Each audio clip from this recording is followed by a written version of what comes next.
খুবই দুঃখের সাথে বলতে হচ্ছে যে গত ৩১শে আগস্ট রবিবার রাত 11:47 দিকে আফগানিস্তানে প্রথম ভূমিকম্পটা হয়ে যায়। তো এই ভূমিকম্পর কারণে এখনও অবধি মোটামুটি 800 জনের উপরে প্রাণহানি হয়েছে, আর হতাহতের সংখ্যা তো অনেক।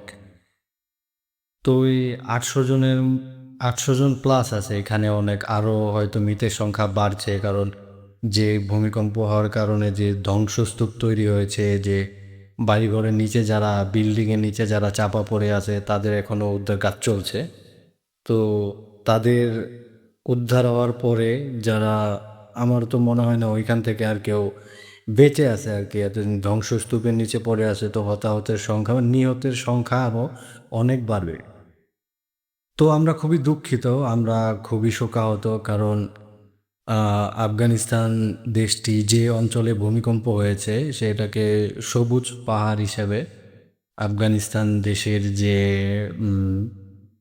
নর্থ ইস্টার্ন কোনার প্রদেশের যেই এই জায়গাটি রয়েছে, সেইখানে আপনার যেই পাহাড়টি রয়েছে এটা সবুজ পাহাড় নামে বা জনবহুল এলাকা ছিল একটি, ওইখানে লোকজন বসবাস করত।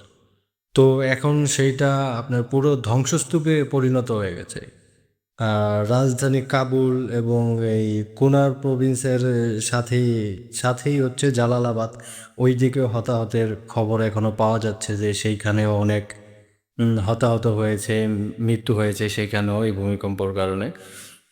তো আফগানিস্তানে পরপর 4বার ভূমিকম্প হয়।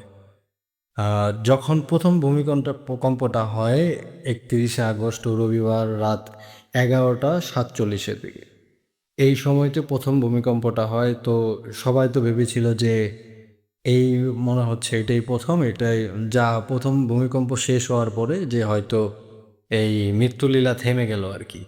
কিন্তু তারপরেও পরপর 3বার ভূমিকম্প হয়। সেই 3বারের ভূমিকম্পে এখনও অবধি নিউজ পাওয়া অবধি, যেটা এখনও অবধি 24 ঘন্টা হয়ে গেছে, 24 ঘন্টার যে নিউজ আছে সেই অবধি 800+ ডেথ, 800+ মানুষ মারা গিয়েছে এই প্রাকৃতিক দুর্যোগের কারণে। তো এখনও অবধি উদ্ধার কাজ চলছে অনেক, কারণ পুরোটাই তো ধ্বংসস্তূপ হয়ে গেছে, যেখানে বাড়ি ঘর ছিল সব কিছু একদম তছনছ হয়ে গেছে। যারা আত্মীয় স্বজন রয়েছে তারা খুবই কান্নাকাটি করছে, আমরা দেখছি বিভিন্ন নিউজ চ্যানেলের মাধ্যমে আমরা যে ভিডিওগুলি বা সংবাদগুলি আমরা দেখতে পাচ্ছি। সেগুলির মধ্যে দেখছি যে যারা হতাহত হয়েছেন তাদের স্বজনদের নিয়ে হাসপাতালে গিয়ে সেইখানেও একটা খুবই মর্মান্তিক অবস্থা, আর যারা মৃত্যুবরণ করেছেন তাদেরকে নিয়ে তারা স্বজনরা কান্নাকাটি, রাহাজারি অনেক কিছু হচ্ছে আর কি। খুবই দুঃখজনক একটি ঘটনা যে আফগানিস্তানে মানে পরপর 3বার না, মোট 4বার। হ্যাঁ, 11:47 তো প্রথম শুরু হয়, তারপরে মোট 3বার, তার মানে টোটাল হচ্ছে 4বার ভূমিকম্প হওয়াটা কিন্তু কোনো স্বাভাবিক বিষয় নয়। মানে এতটাই হয়ে গেছে যে এই ভূমিকম্প, মানে এর আগে তো আমরা দেখেছি জাপানে একটা ভূমিকম্প, সম্পূর্ণ দেশে ওইটা, ওইখানে ভূমিকম্প হয়। কিন্তু আফগানিস্তানের যে ঘটনাটা, এটা মানে আমরা খুবই আশ্চর্য হয়ে গেছি যে এই জায়গাটার মধ্যে এরকমভাবে এত পরপর 4বার ভূমিকম্প হওয়ার কারণে মোটামুটি 800+ মানুষের মৃত্যুবরণ করেছে তারা। তো আমরা সবাই খুবই শোকাহত, আমরা যেখান থেকে পারি তাদের পাশে দাঁড়াবো। যদি আর কিছু করতে না পারি, তাদের জন্য কিছু না হবে, তাদেরকে সহানুভূতি জানাবো। যারা মৃত্যুবরণ করছে তাদের জন্য আশীর্বাদ করব আমরা, আর যারা এখনও হসপিটাল আছে তাদের সুস্থতা কামনা করি, তারা তাড়াতাড়ি সুস্থ হয়ে যাক। আর আর কী বলবো, ওইখানকার যে সরকার আছে ওইটা তো এখন অবধি তালেবানি শাসন যে চলতেছে, ঠিক একটা প্রপার ভালো সরকার নেই ওইখানে। তো দেখি তারা কি করে, তারা অনেক করতেছে, তাদের ভিডিও ফুটেজ অনেক দেখলাম, যারা তালেবানি শাসক আছে তাদের যে আছে, তারা ওইখানে যাচ্ছে, ওইখানে গিয়ে সব উদ্ধার কাজ করছে তারা।